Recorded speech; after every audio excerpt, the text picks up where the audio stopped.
좋은 만남 아침마당 전북입니다. 요즘은 이 스마트폰 없는 사람이 없어요. 그쵸. 다 들고 다니고. 네. 검색 기능이 워낙 많잖아요. 그쵸. 길도 찾을 수 있죠. 맛집 찾을 수도 있죠. 계산도 되죠. 그쵸. 예, 뉴스 검색도 되고. 저는 개인적으로 뉴스 검색 많이 하고 그다음에 이제 맛집 검색을 많이 해요. 저는 지금 사진 찍는 걸 굉장히 좋아합니다. 아. 쓸까 네. 웜에 4,168장 있구만.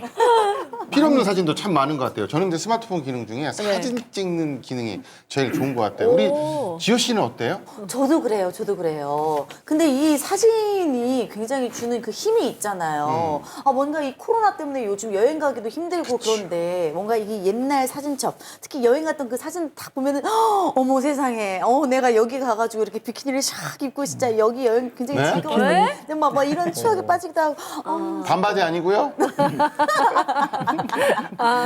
아무튼 사진을 보면은 굉장히 기운이 나더라고요. 그래요. 근데 사진 얘기 나와서 하는 말인데 아침마당 전북의 아리스트, 예, 우리의 미술학도 곽범. 저 자세는 뭐죠? 예. 사진에도 일가견이 있다고 하던데.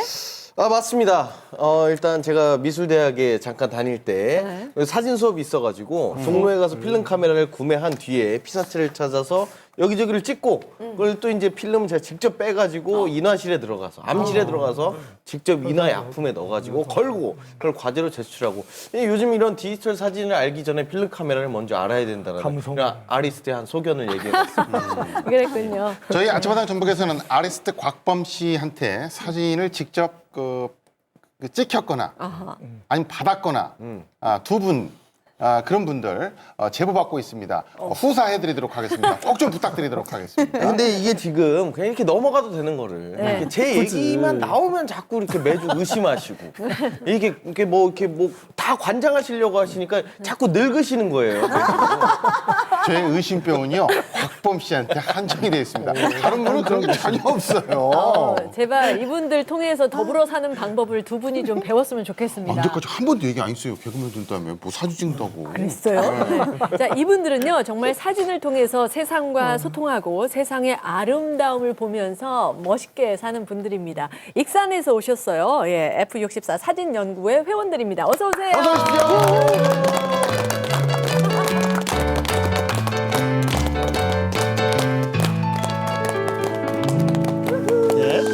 카메라 렌즈처럼 그 눈빛이 막 이렇게 빛나시는 분들 오늘 6분 나오셨는데 먼저 양광현 대표님부터 자기소개 부탁드리겠습니다. 네, 안녕하십니까. 저는 그 뺄셈의 예술, 사진의 매력에 20년 넘게 취해서 살고 있는 익산 F24 사진연구회 대표 양광현입니다. 네. 20년을 넘게 하셨나 봐요. 네. 자, 그리고 김종임 회장님. 안녕하세요. 저는 사람을 좋아합니다. 특히 아이들을 좋아합니다. 사진 속에 이야기를 담고 싶은 F64 회장 김종임입니다. 네. 아이들을 좋아한다고 말씀하셨고 그 옆에 조경일님. 네, 안녕하세요. F64를 통해서 사진도 사랑도 쟁취한 남자, 실질적인 막내이자 총무를 맡고 있는 조경일입니다. 네, 반갑습니다. 사람까지. 그러니까요. 여기서 만나셨어요. 그래서 결혼을 하신 거예요. 자, 뒤쪽에 계십니다. 안녕하십니까. 역동적인 사진과 감성적인 시를 좋아하는 회원 최도연입니다. 제가 조경일 우리 총무님보다 나이는 많지만 우리 동아리에서는 가장 막내입니다. 늦게 들어오셨다는 말씀이신 것 같습니다. 자, 그 옆에 계십니다. 안녕하세요. 네, 사진을 하면서 삶의 이치를 조금씩 깨달아가고 있는 F64 사진 동아리의 진완중입니다. 네. 자, 마지막 김경배 회원. 안녕하세요. 저는 남들이 담지 않는 마이산 앵글을 찾아서 담고 있는 자칭 타친 마이산 전문가 김경배입니다. 네. 아니 F64라는 이름이 좀 굉장히 낯선단 말이에요. 63 빌딩보다 한층 더 격조가 높아서 63지. 옛날에 꽃보다 남자라는 드라마가 있었는데 거기에 F4 이 멋진 남자들, 그런 멋진 남성들이 64분이나 계신 거예요? 그 이름 이야기 좀 우리 회장님께서 좀 해주시죠. 네. 우리 육사 회원들이 모두 64명, 64명이면 라는 말이 아니고요. 64명이 될 때까지 열심히 하겠습니다. 그렇지만 여기 나오시는 남자 회원분들 또 바빠서 못 나온 여자 회원분들 모두 꽃미남, 꽃미녀 맞습니다. F64 그 설명을 말씀하셨는데요. 저도 사진을 하다가 이 동아리에 들어왔는데 처음에 들어왔을 때는 자세하게 몰랐어요. F64의 뜻을. 좀 생소한 단어잖아요. 사진을 모르는 일반인들이 알기 쉽게 제가 얘기를 하면 F64라는 것은 그 조리개의 수치예요. 이제 렌즈 구멍을 통해서 빛이 들어오는 그 양을 수치로 한 것이 F64라는 뜻이고, 제가 좀 더 쉽게 얘기를 하면 준비를 했는데, F2하고 F64를 간단하게 비교를 해드릴게요. 네. F2라는 것은 이만한 구멍에 빛이 들어오는 거예요. 이 빛이 많이 들어오죠. 그렇지만 F64는 여기처럼 아주 작은 구멍. 실제로는 바늘구멍처럼 작다고 해요.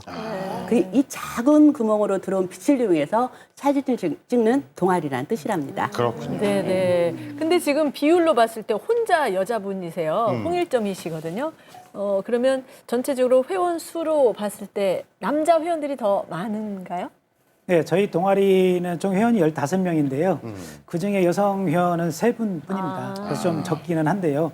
뭐 다른 동아리들도 얼핏 비슷하다고 하더라고요. 하지만 저희는 그 다양하게도 세대가 다양하게 있는데 40대에서부터 80대까지 다양하게 있습니다. 그런데도 어떤 그 평균적인 나이를 따지면 젊은 편에 속하고요. 그런다고 해서 어떤 성별이나 그 나이를 떠나서 15명의 회원들 모두가 다 사진에 열정이 많기 때문에 정기 출사 때만 되면 다들 설레서 꼭 참석을 해서 사진을 찍고 삶의 가치를 찾고 있습니다. 그러세요. 막내인 조경일 씨가 총각으로 동호회 활동을 시작했는데 지금은 고등학생 자녀를 둔 학부모가 되셨어요. 그 동호회 역사가 아주 길은데요. 언제 처음 시작했나요? 네, 저희 동아리는 1999년도에 결성이 되었고요. 익산에 있는 청소년 회관에서 사진 교실이 있었습니다.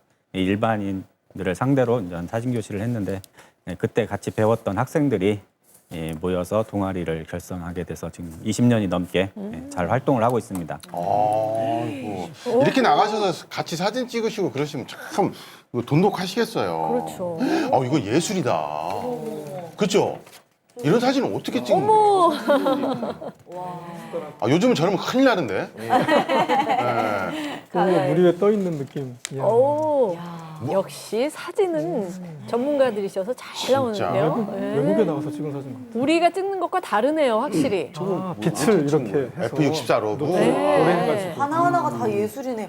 아니 근데 나이로는 조경일 씨가 가장 막내이시긴 하지만 뒤에 계시는 최도연 씨가 가입하신 연수로는 또 막내라고 하셨잖아요. 예. 활동하신 지 얼마나 되신 거예요? 제가 F64에 들어와서 활동한 지는 이제 3년째 됐습니다. 그리고 사진 활동을 한 지는 7년째 됐는데 제가 다른 동아리에서 활동을 하다가 그 동아리가 좀 내부적으로 좀 문제가 있고 해서 끝까지 못 가서 제가 중간에 어느 동아리에 들어갈까 찾고 있는 와중에 F64에는 제 또래 친구들도 많고 특히 다른 동아리에서 하지 않는 출사 이후에 품평회를 하는 모습이 너무 좋아서 어렵게 가입하게 됐습니다.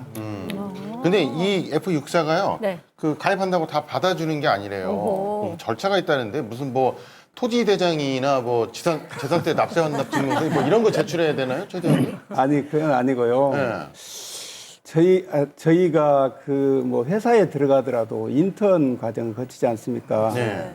저희 F64도 바로 뭐 들어간다고 정회원을 시켜주는 건 아니고 일정 기간 연수처럼 1년에 6번 이상 그 정기 출사를 다닌 다음에 어느 정도 실력이 검증됐을 때 정회원을 받아주는 그런 제도인데요. 전체 회원들이 6분 이상 따라다니면 그 정기 총회에서 회원들 전체 의견을 물어서 등록을 해주는데 저도 6개월간 열심히 따라다녀서 어렵게 회원이 됐습니다. 그러셨구만요. 열정을 보고 이렇게 가입 승인을 해주는 그런 동호회 같은데 지금 일단 제가 입수한 정보에 따르면 김경배 씨 같은 경우는 이런 회원 가입 절차에 있어서 억울한 점이 있다고. 억울하세요? 하실 얘기 있다고 합니다. 네.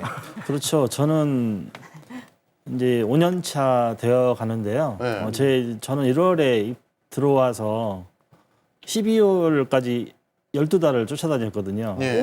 한 번도 안 빠지고 참석을 했는데 저 같은 경우에는 1년 지나고 저희 이제 회원들이 운영하는 SNS 단체 카톡방이 있지 않습니까? 거기도 들어가지를 못했거든요. 근데 우리 최대현 회원님 같은 경우에는 6개월 만에 그것도 과감히 승인을 해주시고 아주 약 올랐습니다. 그때. 그러셨겠네. 뭐 아니 사진 동아리가 뭐 인물 보고 뽑는 것도 아니고 뭘 아니 그 1년을 댕겼는데 나 이러다가 이거 탈락시킨 거 아니에요? 이런 불안감도 좀 있으셨어요? 사실 그렇지는 않았고요. 뭐 제가 뭐 저희 총무님이 제일 막내이긴 하지만 그 다음으로 젊기 때문에 뭐 젊은 피도 필요했고 또 한 번도 안 빠졌기 때문에 자르지는 않을 거라는 이런 불안감은 없었습니다. 네. 두 분 사이에서 진완중 씨 표정이 조금 애매해졌었어요. 예. 자, 맏형으로서 좀 해명을 해주신다면. 네. 어차피 저희 동아리들은 이 회원들 간길에 대인 관계가 중요하거든요. 예. 그래서 한 1년 동안 같이 다니면서 그 사람의 이제 행동이나 성품 같은 거를 보고 가입을 시키거든요. 그래서 이제 우리 김경배 씨 같은 경우에는 1년 동안 열심히 쫓아다녔지만 너무 열성적으로 하기 때문에 저희들이 좀 피곤한 감이 있어요. 그래서 조금 고민이 이제 들어간 게 있고 네. 우리 도현 씨 같은 경우에는 다른 거는 문제가 없는데 한 6개월 정도 늦었는데 네. 저희들이 그동안에 이제 사진을 해 오면서 너무 사진 찍는 풍이 다른 거예요. 이제 저희들은 타 동아리들하고 이제 많이 교류를 해서 상대방 거를 많이 봐야 되거든요. 네. 근데 너무 다르기 때문에 과연 가입을 해가지고 저거 틀을 어떻게 깨야 할까 그런 고민들이 많이 들어갔었죠. 예.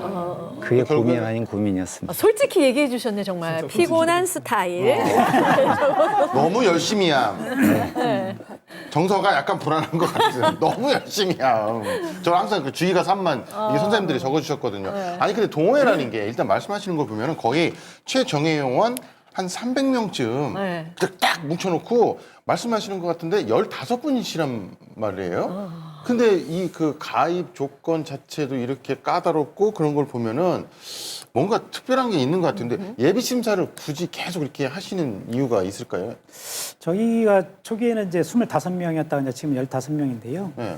그리고 이 취미 활동이라고는 하지만 어쨌든 사람과 사람이 만나는 어떤 동호회이지 않습니까? 그래도 동호회는 사람이 많으면 좋잖아요. 물론 많으면 좋기는 한데 과연 이 신입 회원이 들어와서 우리 동호회의 분위기가 어떻게 될까? 그래서 신입 회원도 우리 동호회의 분위기랄지 또 동호회 인원들에 대한 성향이랄지 이런 걸 파악을 하고 또 우리 동호회 회원들도 그 신입 회원에 대한 성향이랄지 이런 것들을 파악을 하면서 이 사람하고는 같이 계속 했으면 좋겠다라는 것을 느낄 수가 있어야 되는데 만약에 그냥 무작정 받아두고 나서 이건 아닌데 내가 여기를 왜 들어왔을까 또는 우리가 저 사람을 왜 받았을까 이런 반문이 생기게 되면 또 문제가 생길 수도 있잖아요. 그래서 이런 예비 심사 어떤 기간을 거치는 것이고요. 오히려 이런 그 기간을 거치다 보니까 우리 동호회 또 회원들 간의 어떤 그 결속력은 더 돈독해지는 것 같습니다. 네, 그래요. 결속력과 더불어 또 각자의 개성도 필요한, 특징도 필요한 분야인 것 같은데 사실 그림 같은 경우에도 같은 그림이라도 어떤 풍에 따라 느낌에 따라 달라지잖아요.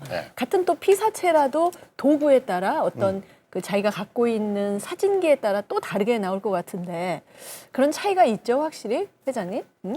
네. 우리 회원들은 같은 곳을 나가서 사진을 찍어 와도 다 자기만의 색깔을 가지고 있어요. 네. 네. 한 달에 한 번씩 정기 출사를 나가고 그 주 목요일에 동아리방에 모여서 품평회를 하거든요. 사진이 딱 나오면 저거 누구 거다. 저건 누구 거다. 그러면서 그 사람의 특징을 알기 때문에 사진이 나오면 저거 양광열 류야. 저거 진완중 류야. 보다가 사람이 나와요. 그러면 당연히 김종림 류야 하면서 류라는 그 단어를 사용하기도 해요. 류라는 말씀하시고 같은 곳을 출사를 나갔지만 다 다른 특징을 보고 자기 색깔을 드러낸다 그런 사진을 우리들도 그런 회원들 각자의 독창적인 사진들을 볼 수 있는 그런 자리가 매년 열린다면서요. 그 이야기 좀 들려주십시오. 우리 네, 저희가 지금 사진 전시회를 21년째 1999년에 저희가 동아리를 결성했잖아요. 그리고 2001년도부터 2021년도 지난해까지 21년 동안 단 한 차례도 빠지지 않고 사진 전시회를 했습니다. 기술교. 그때 이때는 저희가 15명 회원이 약 1인당 3점에서 4점까지 해서 총 한 50점 정도를 전시회를 하는데요. 저희가 많은 곳을 돌아다니다 보니까 가급적이면 전시회 때에 다양한 사진, 또 다양한 풍경을 그 관람객들에게 보여주기 위해서 사진 선정을 많이 하는데 가급적이면 회원들 간에 겹치지 않고 똑같지 않은 이런 사진들을 다양하게 저희가 전시를 하다 보니까 인기도 많은 편입니다, 사실. 예, 해마다 전시회를 여는 것만으로도 뿌듯할 텐데 전시회를 열면 관람객들이 오잖아요. 물론 가족도 오고 또 지인들도 오겠지만 모르는 사람이 오면 정말 그런 분들이 내 작품을 감상해 줄 때면 그동안 고생했던 보람이 느껴서 좋을 것 같은데 조경일 씨는 어떠세요? 네.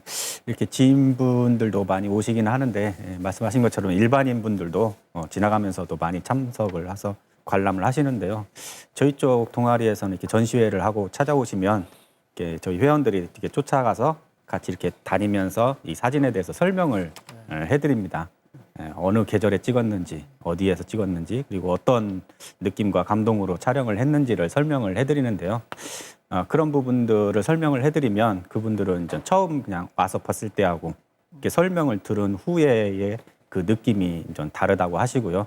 저희가 찍었을 때 그런 감동이나 그런 부분들을 같이 느껴주시는 거를 이렇게 표현을 해주시면 그때가 굉장히 좋았던 것 같습니다. 네. 그래서 저희도 이 시간을 통해서 좀 보고 싶거든요. 아까 말씀하신 것처럼 이 사진을 보면 누구누구 류의 작품이다. 딱 생각난다고 하셨잖아요. 저희도 한번 그걸 좀 알아맞혀 보게 진한중 회원께서 한번 힌트를 주세요. 예. 우리 양광현 씨 같은 경우에는 그 적외선 필터를 사용한 일반인들이 쉽게 볼 수 없는 적외선 필터 사진을 해서 한 촬영이고요. 네. 우리 정우 씨 같은 경우는 아동 사진. 그다음에 우리 조경일 씨 같은 경우는 망원 렌즈를 사용해서 좀 당긴 사진. 그다음에 우리 최두현 씨 같은 경우는 전체 풍경 사진입니다. 그리고 이제 제 사진은 이제 쪼임 사진이라고 조금 어두운 사진이고 우리 경비 씨 같은 경우에는 마이산만 전문적으로 찍고 다니고 있습니다. 네, 힌트 많이 주셨으니까 저희도 이제 화면 보면서 한번 추리를 해보겠습니다. 어떤 분의 사진인지 화면 보시죠. 이거 망원 렌즈 같은데? 진짜 이거 이거 어둡네요? 흰 새들이 막 새예요, 새. 나뭇가지를 거꾸로. 눈? 잠깐요. 얼음이 있는데? 아니, 다 분명히 힌트 끝났어요? 들었는데. 벌써? 예. 좀 길게 보여주시면 얼마나 좋았을까. 하나는 맞췄어야 되는데. 네. 정말 그 전문가의 손길이 느껴지는 그런 사진들이었거든요. 이조 씨, 네. 어떻게 보셨나요? 그러니까 지금 어떤 분의 사진인지를 한번 유추를 해보면은 이게 진한중 씨께서 아까 그 좀 약간 어두운 사진을 하신다고 했잖아요. 배경이 아까 그 첫 장, 두 번째 장에 배경이 까맣더라고요. 아무래도 진한중 씨 사진 아닐까 저는. 우리 이대건 소장님. 네. 망원 렌즈를 쓰면 피사의 심도가 얕아가지고 뒤가 다 날아가거든요. 네. 그래서 조경일 씨인가 생각했는데 아까 네. 김종인 우리 회장님 사람 사진인데 아이들 사진 찍는다. 아이들 하나도 안 이게 나왔어요. 뭐가 있는 것 같아, 그게. 아, 그래요? 네. 자, 그러면 사람이 안 나온 것이 뭔가 힌트가 네.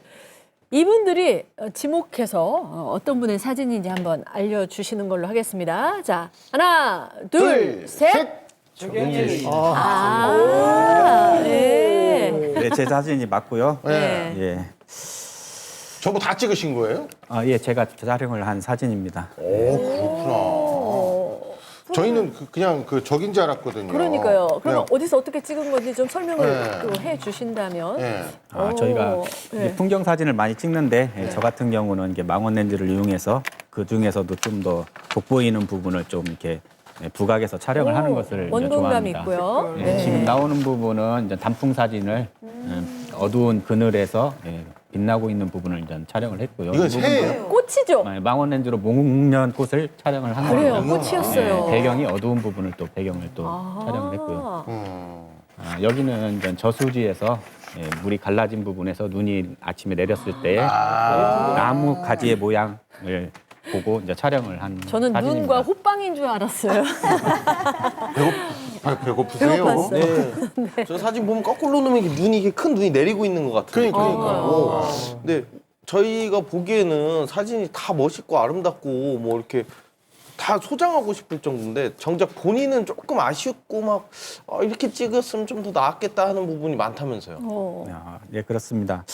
예, 저도 사진을 이렇게 오래 하기는 했는데 한 5, 6년 정도 지나면 슬럼프가 이게 오기도 하거든요. 사진도 오나요? 네, 이제 슬럼프가 이제 오게 되는데 어떻게 보면은 저 나름대로 열심히는 한다고 하지만 이게 다른 분들을 봤을 때는 특정한 주제나 컨셉을 가지고 뭔가 깊이 있게 사진을 촬영을 하는 부분들을 많이 느끼는데 저는 일반적인 풍경만 찍다 보니까 저는 좀 뒤처지지 않는가 그런 느낌을 좀 느끼기는 하는 경우가 있습니다. 그렇군요. 예, 저도 가수 활동을 하다 보면 그 몇 번의 슬럼프가 왔거든요. 이제 그럴 때면 좀 뭐 일상생활에서 약간 뭐를 변화를 준다든가 하면 좀 나아지더라고요. 조경일 씨는 슬럼프를 어떻게 대처하시나요? 네, 저 슬럼프가 왔을 때에 그렇게 굉장히 깊게 슬럼프가 오지는 않았었고요. 사진을 꾸준히 하면서 이제 슬럼프가 오긴 했는데 그럴 경우에는 이제 한번 이렇게 카메라를 업그레이드를 한다든가 하면 새롭게 또 열심히 또 출사를 나가고 싶어지고 하는 부분들이 또 활력을 또 갖게 되어집니다. 우리 그 시청자 여러분들 놀라지 마십시오. 우리 그 조경희 씨께서요. 본인의 슬럼프를 극복하기 위해서 아내의 카메라를 내다 팔았다라는 얘기가 있더라고요. 강 큰 남자 아니세요? 예, 사실 제가 이제 저희 동아리에서 나 지금의 아내를 만나서 결혼까지 지금 하게 돼서 살고 있는데요. 네. 이렇게 결혼을 하고 아이를 갖고 육아를 하고 또 직장 생활을 같이 하다 보니까 시간을 좀 많이 할애를 못해서 사진을 같이 다니는 거를 좀 많이 못 다녔고요. 그런 상황에서 이제 제 카메라하고 와이프 카메라를 같이 이제 중고로 판매를 하고 새로운 카메라로 업그레이드를 했습니다. 나중에 물어보니까 몰랐었다고 제가 그렇게 판 거를 그렇게 또 얘기를 하더라고요. 아니 그렇게 사진이 그 매개가 돼서 사진기를 같이 팔아놓고 더 업그레이드 시킬 정도로 사진을 통해서 가족이 이렇게 만들어지고 아내도 만나시고 했는데 도대체 사진이 뭐길래 우리 조경일 총무님한테 사진은 뭡니까? 사진이라는 것은 그 예술적인 측면에서도 굉장히 좋기는 한데요. 저도 사진이라는 것보다 이렇게 사진 이렇게 동아리 활동을 하는 거를 더 좋다고 지금 느끼고 있습니다. 실제 사진을 이렇게 동아리 활동을 하면 출사를 나가게 되는데요. 이렇게 출사를 나가게 되면 어떻게 보면 여행이 되기도 하고요.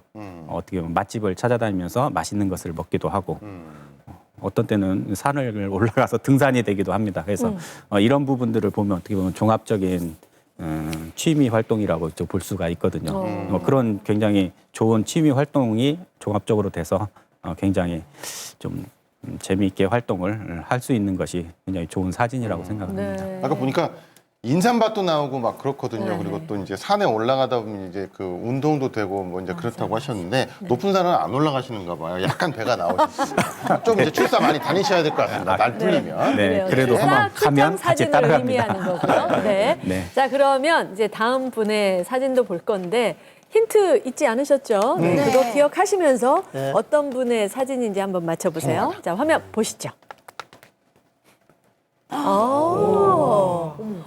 높이 올라가서 찍으셨네. 옥종호 아닌가요? 이게 와 이것도 풍경인데? 물에 다 물이 나오네. 비치는 데칼코마니 같이. 오, 좋은데요. 또 끝났어요? 자, 어떤 분의 석범 씨. 저는 이 사진을 딱 봤을 때 감이 딱 왔습니다. 네. 이게 약간 어떤 그 사진을 본 게 아니라 그 마음으로 봤거든요. 마음으로 약간 수줍음, 그리고 형들에게 조금 잘 보이고 싶은 듯한 이 마음이 담긴 듯한 그런 나 좀 이뻐해 주세요 하는 이런 사진이었는데 그걸 보니 이 동호회의 막내인 귀여운 막내 네, 최도연 회원님의 사진이 아닐까. 네, 맞습니다. 맞아요. 네. 아니 곽범 씨가 이렇게 눈썰미가 좋은 사람이 결코 아니거든요. 이렇게 한 번에 맞췄다는 걸 보니까 다음 주에는 의자 빼고 거기다 돗자리 놔드리도록 하겠습니다. 그래야 될 것 같아요. 아니 이걸 어떻게 맞췄을까? 저는 아니 제가 옆에서 봤는데 네. 다 남들은 이렇게 사진 보면서 아 저 누굴까 이렇게 추리를 하고 있는데 이분은 출연자석만 이렇게 보고 있는 거예요. 어떤 분인가 이렇게 막 리액션을 막 보고 있더라고요. 반응을. 그런 식으로 맞췄네. 아, 제가 조금 심리나 이 인간의 이 모습을 보고 좀 맞출 줄 아는데 갑자기 사진 나오니까 최대현 의원님 다리를 갑자기 이렇게 떠시더라고요. 네. 아, 저거구나. 최대현 의원님 거구나. 네. 일단 맞춘 기념으로 기분 좋게 한번 또 사진 설명 좀 부탁드리겠습니다. 네. 아, 예. 저는 우리 회원님들과 좀 다르게 풍경 사진을 좋아하고 실질적으로 제가 제 마음에 담아 글을 쓰듯이 찍고 싶어서 늘 찍다 보니까 약간 여기 우리 F64 사진하고 좀 배치되는 부분도 있습니다. 그래요. 지금 저 사진은 뭐죠? 저 사진 같은 경우는 지금 현재 능제 저수지인데요. 새들이 저기서 자고 아침에 지금 일어나는 사진입니다.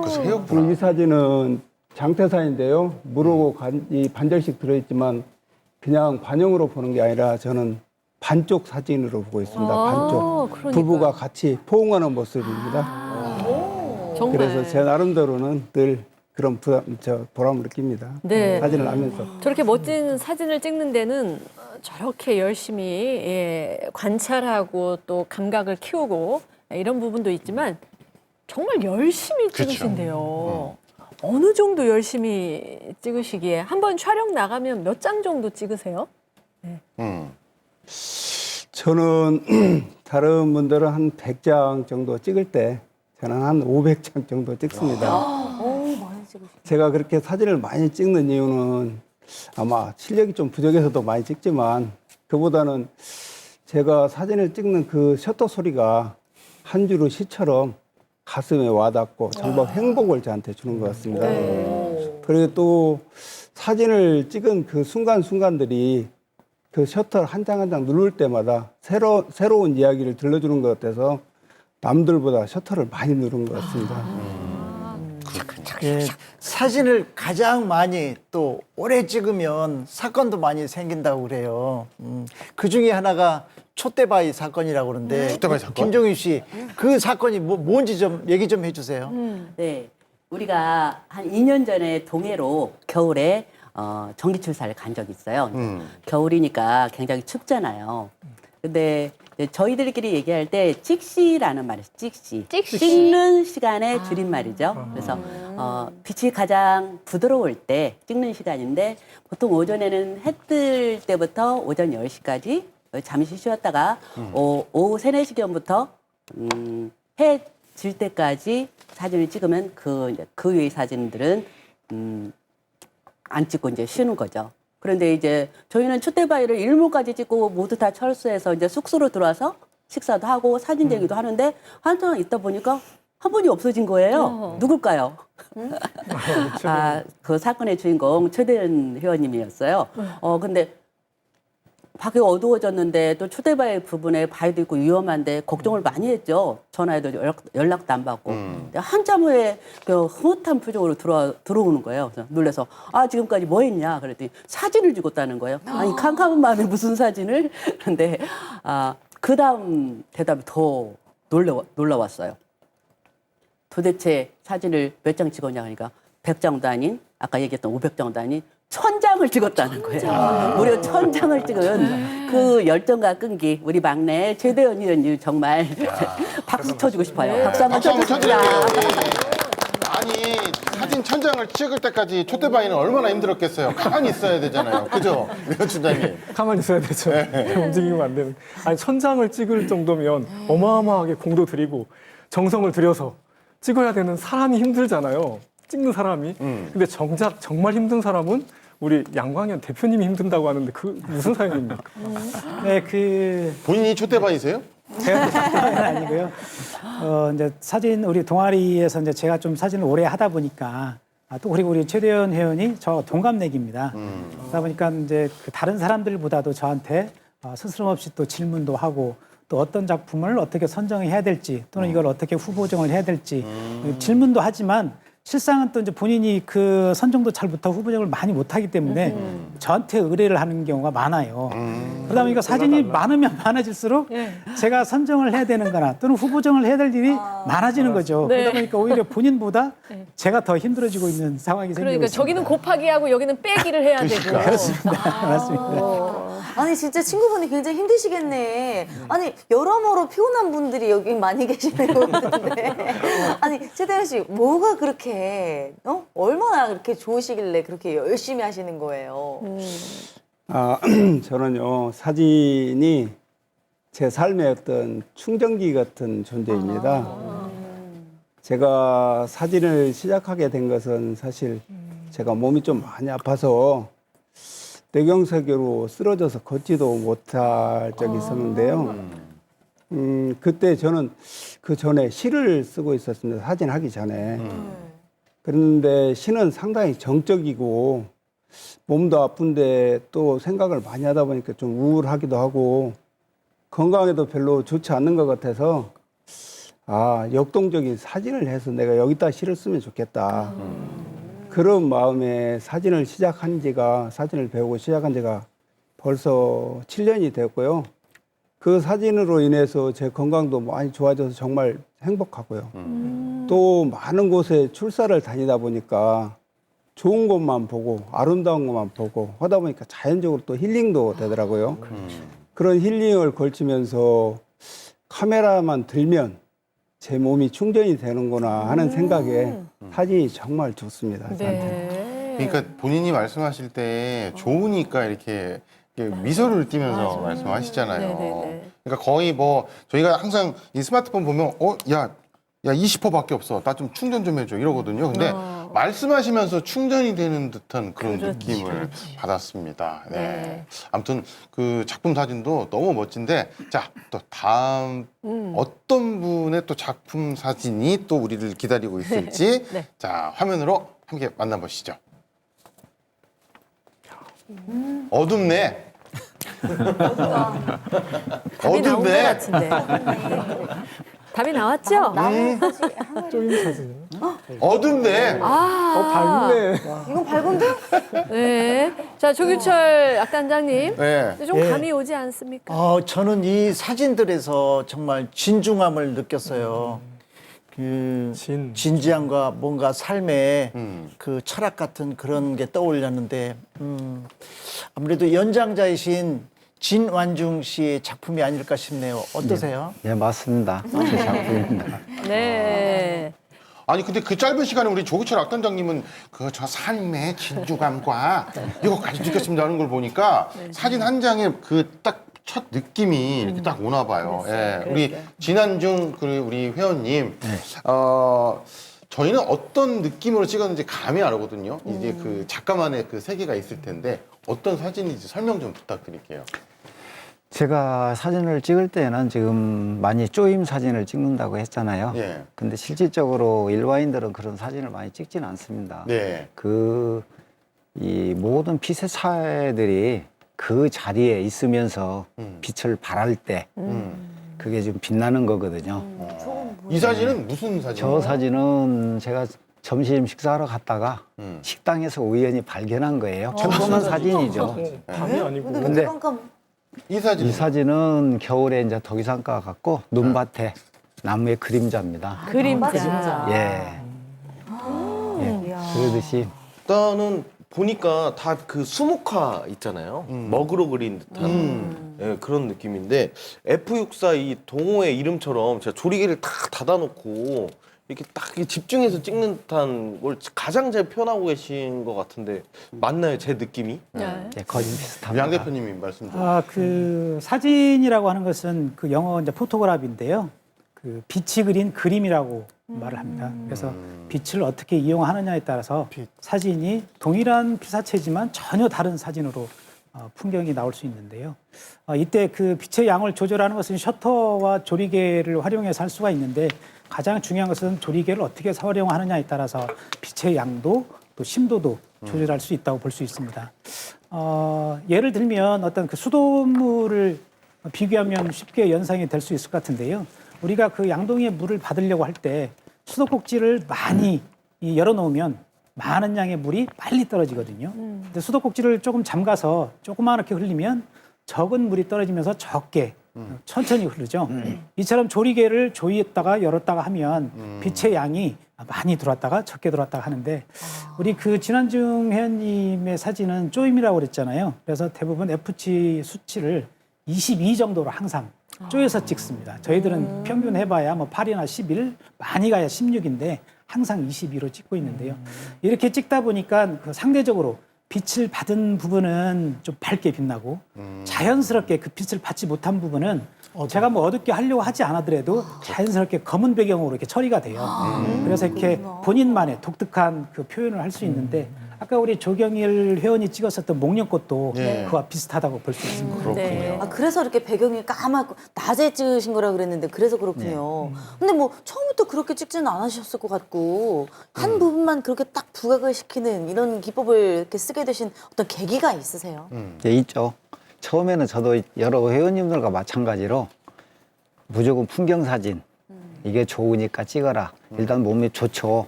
눈으로 볼 때는 좋고 한데 그런 사진을 찍다 보니까 그 다음에는 이제 우리 조경실처럼 부분적으로 찍고 그 다음에는 이제 우리 회장님처럼 사진도 찍고 하는데 어려워요.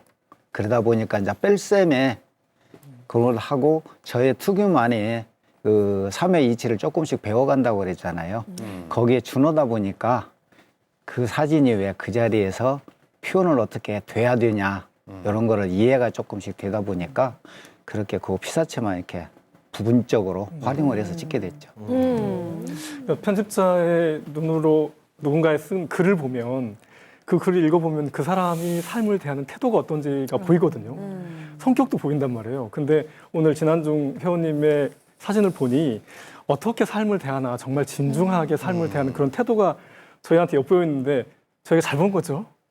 아닙니다. 잘 그럼 보신 거예요. 예, 제가 그 사진들을 찍을 때 이거를 보고 어떻게 표현을 해야 되겠다. 그 다음에 표현을 한 다음에는 제가 어떻게 요거를 보고 무슨 감정을 느끼는가 그런 거를 생각하게 많이 되죠. 예, 요런 같은 경우에도 이 자리에 서서 내가 왜 이 자리에 있어야 되나 얘가 이 자리에 있어야 남이 이제 봐주고 빛이 나는 것이고 그런 삶을 삶아야 되겠다는 이런 생각들이 많이 들어가죠. 네. 뭐랄까요? 오, 이렇게 이 사진이 너무 멋있는데요? 진중하신 것 같아요. 그 성 따라가신 것 같아요. 진중해요. 네. 무게감도 있고 진지함도 있고. 네. 근데 가족 중에 이 사진 애정을 잇는 가족이 있다고. 아, 그래요? 누가 그렇게 애정하고 사진에 네. 관심을 두고 있어요? 예, 저희 집 큰애가 이제 여행을 좀 많이 좋아해요. 그러다 보니까 어느 날인가 이제 사진을 찍어갖고 가지고 왔더라고요. 그래서 보여주면서 아빠 이거 어때? 이게 그렇게 된 계기가 있어서 사진에 이제 가지고 오면 서로 조금씩 토론도 하고 이제 카메라도 보기도 하고 이제 그런 상태입니다. 그래요. 자, 지금까지 이제 세 분의 사진을 봤고 또 다른 분들의 사진을 봐야 되니까. 자, 여러분 함께 보실까요? 오, 도로? 고속도로인데요? 해바라기. 해바라기. 예. 산이 오. 산이 보이네요. 네. 산이 보이네요. 자, 저 알 것 같아요. 자, 저 알 것 같아요. 자, 다른 분 가만히 계세요. 예. 터칭. 많이 사는 사진 작가. 예. 들어오는데 1년 걸린 우리 김경배 씨 작품이 맞는 것 같습니다. 맞습니까? 네, 맞습니다. 네. 이건 뭐 대놓고 한 건데 그걸 또 착하십니까? 그렇게 막 좋아할 것도 아닌 것 같은데. 아, 그러니까 할 말 많지만 다 참고 있어요. 그냥 넘어갑시다. 네, 넘어가겠습니다. 저도 그러면. 그러니까요. 네, 편집도 안 되고. 네. 아니, 그 어떤 그 사진인지 좀 설명 좀 부탁드릴게요. 네. 마이산은 어떻게 보면 우리나라에서 산 자체를 놓고 담을 수 있는 사면에서 담을 수 있는 유일한 산이라고 봐도 되거든요. 아, 그래요? 예. 네. 다른 산들은 산을 놓고 사면에서 담을 수 있는 이런 장소들이 거의 없어요. 근데 마이산의 장점이 사면에서 각기 다른 형체로 담을 수 있기 때문에 참 매력이 있고 계절마다 다른 모습들을 보여주기 때문에 상당히 신선하거든요. 여기는 그 호수에서 찍은 거 맞으시죠? 논입니다. 아예? 저 모내기 하기 전에 물을 담아 놓을 때만 딱 한 일주일 정도만 찍을 수 있는 그런 순간이죠. 호수인 줄 알았어요. 아니 그러니까 지효 씨. 진짜 마이산 자체만으로도 굉장히 신비롭고 아름답잖아요. 그렇기 때문에 당연히 마이산 진짜 찍기 좋다. 요거는 인정을 하겠는데 마이산 사진 작가라는 별칭을 얻을 정도로 마이산을 좋아하시는 뭐 어떻게 뭐 이유 계기가 있으세요? 첫사랑을 거기서 만나셨군요. 그렇죠. 저희 이제 그 직장이 이런 관공서를 다니던 일을 하다 보니까 이제 지인 소개로 마이산만 저희 이제 스승님인데 한 40년간 마이산만 담으신 작가님이 계세요. 그 작가님을 알게 돼서 한 4, 5년 전부터 계속 아침에 익산에서 진안으로 이렇게 출퇴근 제가 하면서 새벽에 한 4시에 가서 사진 찍고 아침에 9시에 출근하고 저희 스승님이시거든요. 저분이. 이제 그러면서 이제 마이산 남들이 담지 않은 앵글들 배경으로 담고 이거 비 왔을 때. 네, 그렇죠. 뭐 저 가을에 이제 코스모스 필 때 이제 앞 운해가 내려왔을 때고 이런 풍경들을 남들은 잘 못 담기 때문에 저런 사려운 앵글을 찾아다니는 게 참 매력적이라고 생각이 돼서 다니고 있습니다. 야, 이거 예술인데요? 오, 야, 이게 사진이에요? 어머. 아니 그렇게 마이산을 오래 다녔으면 계절마다 바뀌는 풍경을 눈 감고도 다 아시겠어요. 뭐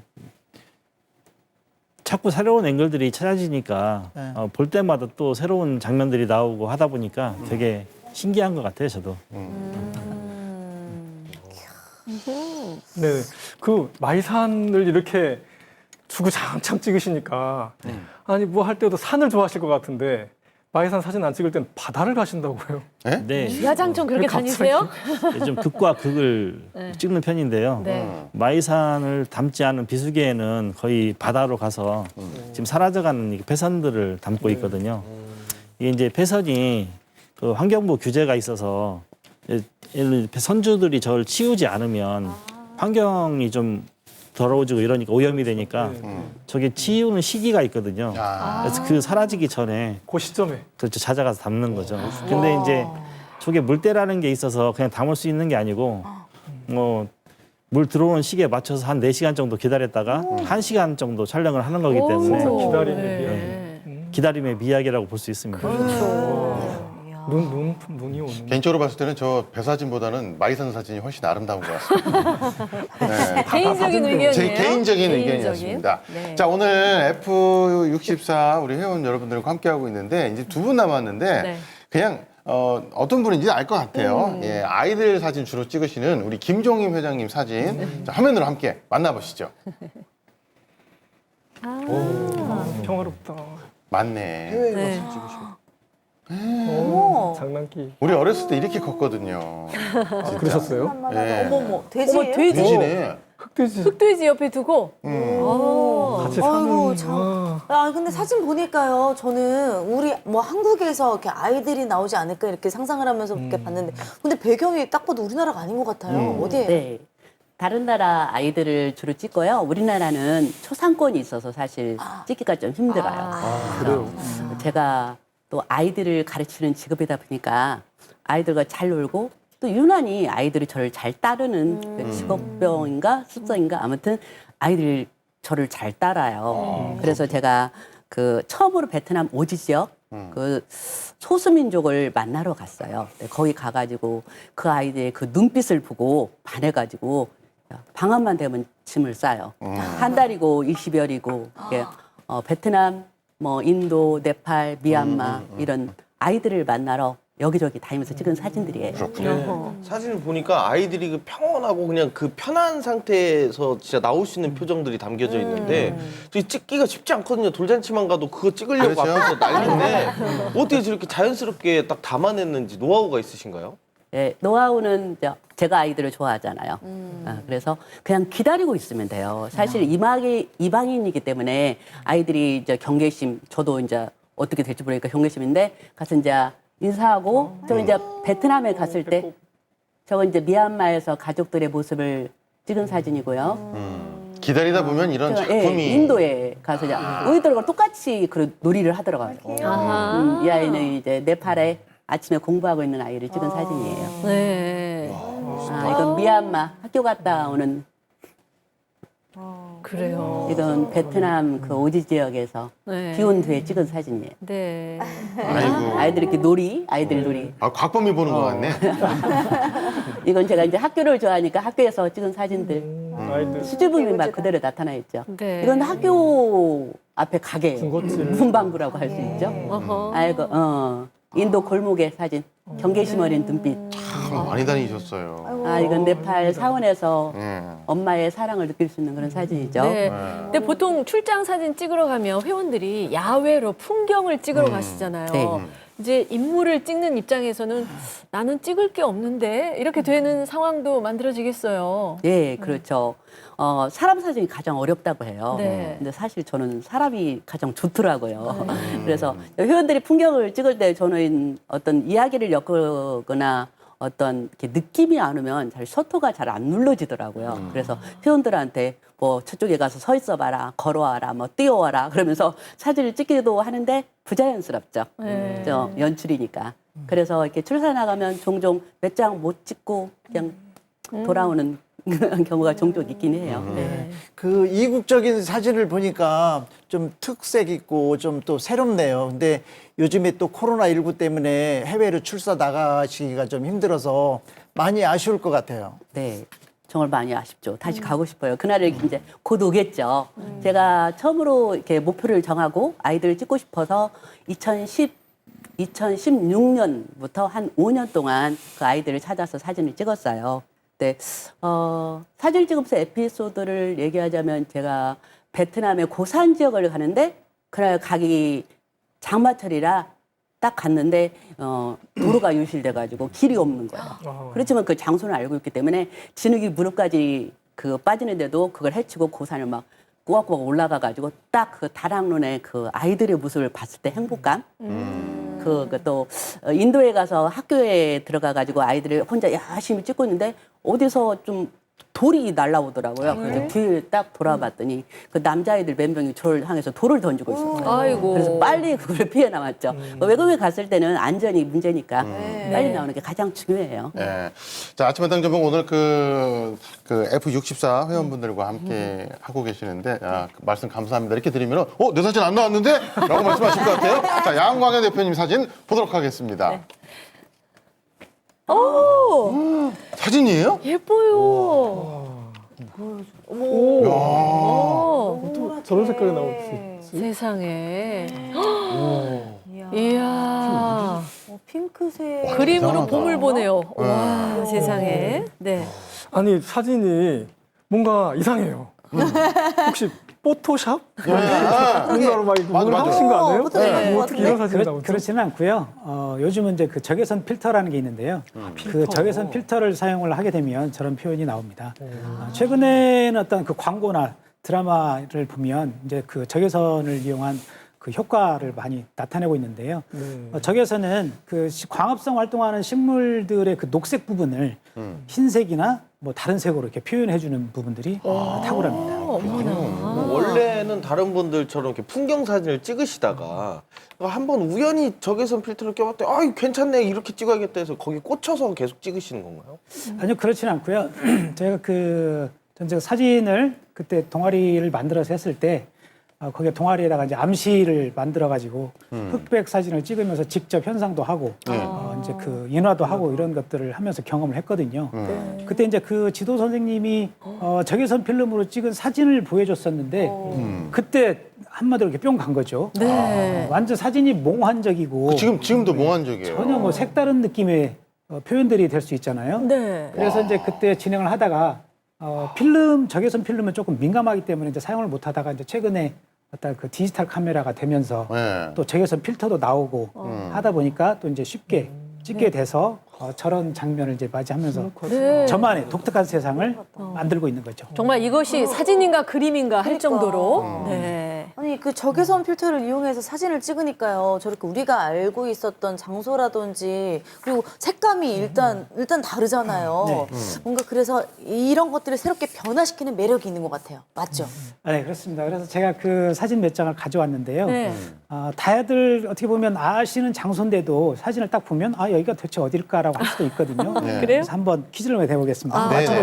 퀴즈 끝난 줄 알았더니 끝난 게 그러니까요. 아니었습니다. 다시 시작돼요? 예, 다시 시작. 자, 한번 맞춰볼까요? 보시죠. 자, 여기가 어딜까요? 네, 하얗게 보였는데 또 겨울일처럼 보이기도 하고. 저수지네요. 네, 저수지가 보이고요. 겨울왕국.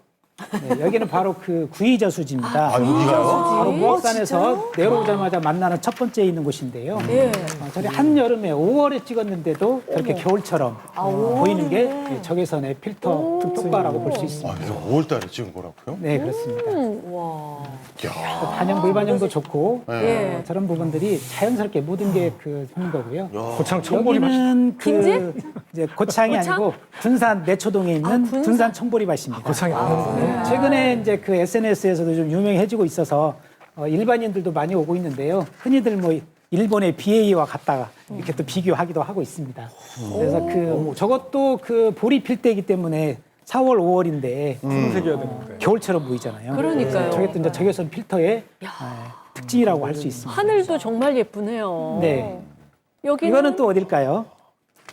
옥정호. 꿈속. 네, 이거는 물론 칼라 사진이긴 한데요.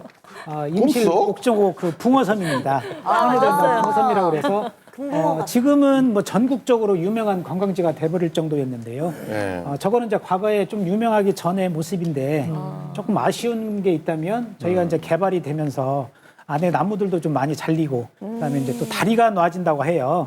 그래서 사람들이 들락거리다 보면 저 모습을 얼마나 유지할지 그게 좀 아쉬움도 남습니다. 네. 우리 사진 나올 때 맨 마지막 사진 그 붕어섬 나왔을 때 곽범 씨가 꿈속이라고 한 거는 제가 선배님 입장에서 다시 한번 죄송하다는 말씀 드리겠습니다. 네. 그렇습니다. 네. 아니 근데 사진을 얼마나 좋아하셨으면은 네. 직업 선택의 기준도 바뀌었다 그런 말씀도 그래요? 있던데.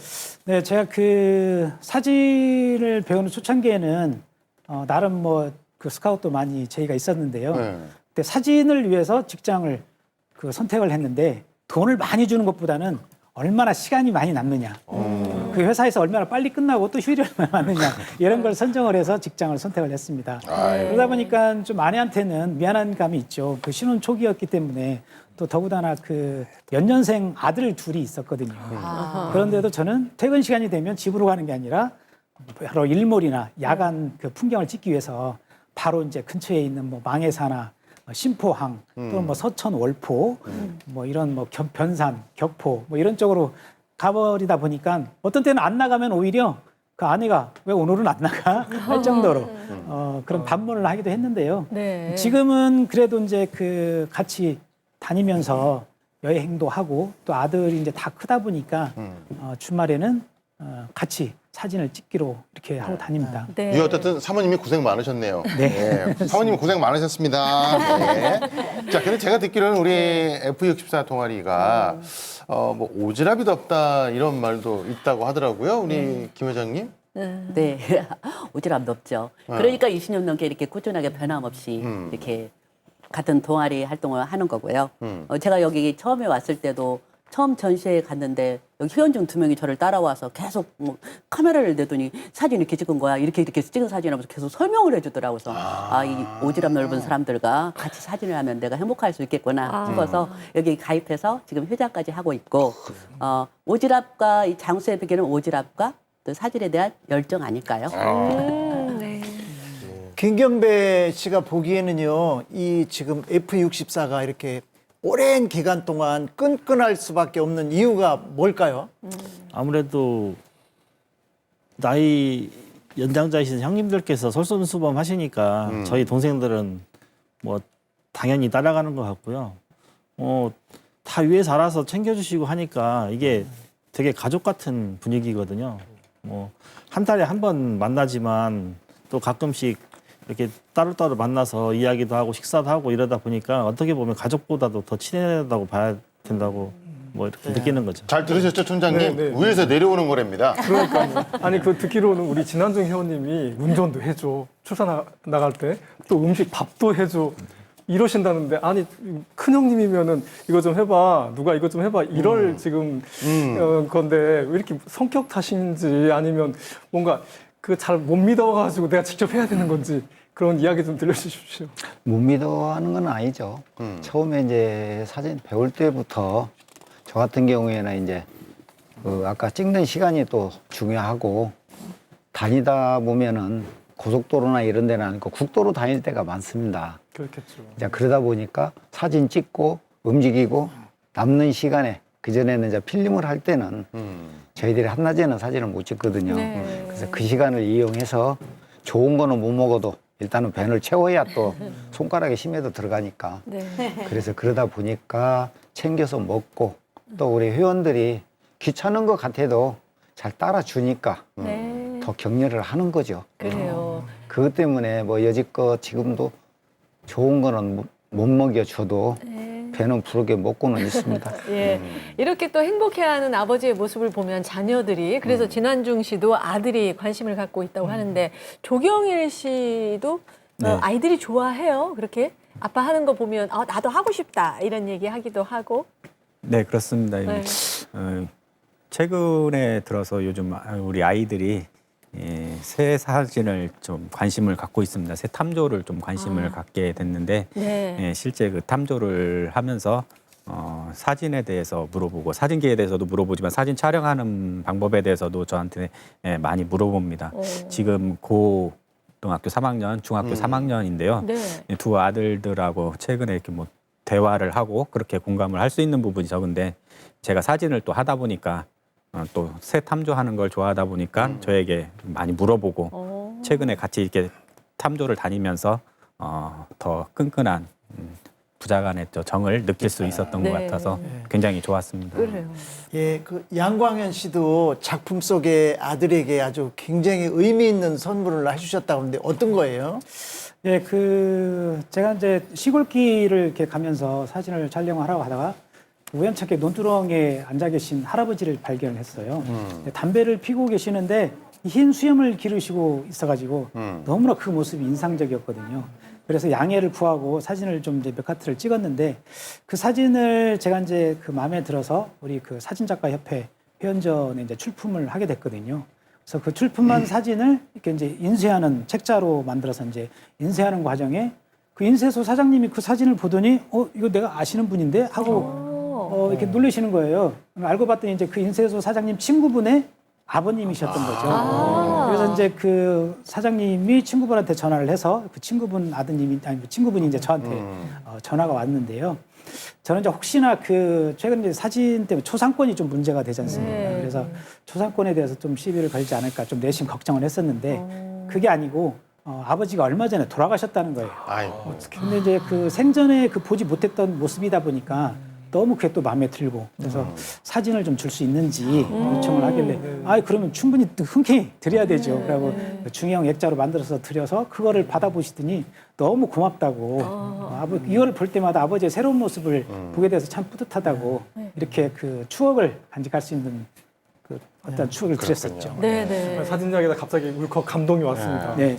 우리 그 최도현 회원님은 시를 쓰셨다고 했잖아요. 그러다가 사진으로 완전히 옮겨가신 건지 아니면 여전히 지금도 시를 쓰시는지 궁금해요. 저는 제가 사진을 완전히 옮겨간 건 아니지만 제가 사진을 시작하면서 5년 안에 사진과 시를 담는 책을 한 권 내야 되겠다. 이런 생각을 갖고 활동을 했는데 지금 7년이 됐는데 아직도 그 책을 못 내서 나도 모르는 사이에 이게 좀 망설여지고 슬럼프도 오고 그만둬야 되나 이런 갈등도 작년 말에는 상당히 심하게 오더라고요. 그래서 그런 고민을 하고 있는데 제 머릿속에 제가 사진한다는 것을 아는 그런 지인들이 저에게 부자가 될 수 있게 해바라기 사진 한 장 주라. 이런 얘기들이 꼭 내리에 많이 남더라고요. 그래서 그냥 그만두면 그런 것이 짐으로 남을 것 같아서 올해 목표를 제가 해바라기 사진을 많이 찍어가지고 좋은 작품 하나 만들어서 그 달라는 지인들 다 부자 되게 한 장씩 주고 또 이 슬럼프도 잘 극복해보자 그런 각오로 올해 생각하고 있습니다. 그렇군요. 책은 아직 못 내셨지만 예. 계속 시 활동하고 계시는 거잖아요. 예, 그래서 제가 최도연 씨의 시를 한 편 낭송을 좀 해보도록 하겠습니다. 또 시화집까지는 아니지만 저희가 영상으로 함께 그 최도연 씨의 사진에다가 시를 함께 담아봤거든요. 우리 단장님 멋진 음악 좀 부탁드리도록 하겠습니다. 빛과 그림자 최도연 참 이쁘다. 아침빛이 그려놓은 그림자 위에 나도 나를 닮은 그림자를 그려본다. 외로움도 반은 숨기고 아름다움도 반은 숨긴 검은 그림자의 자태로 아침 맑은 공기에 내 맘을 맡기고 눈부신 태양의 손길에 눈을 감고 행복을 담는다. 찰칵. 어머, 지효 씨의 또 다른 재능을 발견했습니다. 장면, 목소리 정말 잘 어우러졌어요. 어떻게 잘했나요? 네, 좋았어요. 그렇게 잘한 것 같지는 않아요. 왜요? 마지막 찰칵 너무 좋았어요. 찰칵. 찰칵 저도 얘기를 조금 하겠습니다. 네. 최도연 회원님의 책에 욕심 좀 있으신데 먼저 조금 책을 내시기로 결정하신 우리 또 회장님 책 내신다면서요. 아, 그래요? 네. 소문이 다 났죠. 제가 아이들 사진을 주로 찍잖아요. 네. 근데 직업도 아이들 가르치는 직업이라서 쉽게 그 아이들을 찍으면서 느꼈던 그 감동, 그래서 간단하게 표토 에세이로 책을 준비했고요. 올 6월 달에는 잘 지내이라는 다큐 아동 개인전 사진전을 해요. 사진전과 출판을 같이 하면서 거기서 나오는 소정의 수익금은 그 아이들을 다시 만나러 가는 겁니다. 그 아이들을 다시 만나서 안부를 묻고 또 그 아이들에게 작은 희망을 주기 위해서 어떤 기부의 목적이 있습니다. 그래요. 여러분이 생각하는 좋은 사진이란 게 뭘까? 그것도 궁금한데요. 대표님이 얘기를 좀 해주시면. 네, 좋은 사진이라고 하는 것은 아까도 뭐 앞에서 말씀하셨는데 추억을 느낄 수 있는 그런 부분이 좋은 사진이라고 생각이 됩니다. 사진 한 장을 보면서 이때 이런 일이 있었지, 이런 것들이 있었지 하면서 생각할 때마다 어떤 새록새록 기억도 나고 그 행복감을 느끼는 그런 부분들이 좋은 사진이 아닐까 싶습니다. 네. 시간이 없으니까 짧게. 네, 저는 제 사진을 볼 때 나도 저런 데가 있었지 하면서 같은 동감을 느낄 때 그때 좋은 사진이라고 생각합니다. 조경일 총무님은 어떤? 이게 서로 다른 피사체를 가지고 서로 다르게 사진을 찍는데 일반인들도 같이 이렇게 공감을 할 수 있을 때 좋은 사진이라고 생각합니다. 네. 우리 뒤에 그 최대현님. 저는 사진과 이야기를 할 수 있는 사진이 좋은 사진이라고 생각합니다. 사진을 보면서 한 1시간이고 30분이고 계속 이야기를 꺼낼 수 있는 그런 사진. 우리 진 작가님. 네, 저는 모든 사람들이 볼 때 내가 보고 누가 탓하지 않고 내가 찍었을 때 내 마음에 드는 사진. 그 사진이 제일 좋은 사진이라고 좀 말씀드리고 싶습니다. 자, 많이 사는 사진 작가 김경배. 제 생각은 남들이 사진을 봤을 때 같이 즐거워할 수 있는 사진, 같이 공감할 수 있는 사진이 좋은 사진이라고 생각합니다. 네. 자, 오늘 이분들의 말씀, 사진 보면서 너무나도 기분이 좋았는데 이분들에게 드릴 책, 촌장님 어떤 책입니까? 네, 이 책입니다. 모든 요일의 기록. 빠짐없이 기록한다는 이야기죠. 20년 가까이 카피라이터 활동을 하고 있는 김민철 작가의 정말 감성 넘치는 엣지 있는 책이에요. 여기에는 본인이 읽은 것, 또 쓴 것, 또 배우고, 또 찍고 이렇게 했던 모든 기록들이 담겨 있어요. 그래서 이 책을 마침 쓰기 이야기도 있으니까 슬럼프를 극복하시고 예쁜 시 사진집을 내시라고 우리 회원님께 최도연님? 최도연 회원님께 네.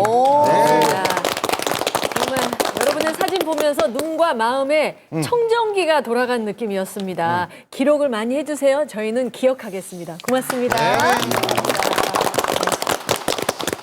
자, 겨울 가뭄이 계속 이어지고 있다고 합니다. 도내에 크고 작은 산불 8건이 일어났다고 하는데 자나깨나 불조심해야 될 것 같습니다. 입산자 실화에 의한 화재가 많다고 하니까 산불 조심, 화재 조심 잊지 마시고요. 네, 또 코로나도 꼭 조심하셔서 잘 견디고 이겨내셨으면 좋겠습니다. 저희는 다음 주에 더 행복한 소식 가지고 여러분 찾아뵙겠습니다. 시청해주신 여러분 고맙습니다. 고맙습니다.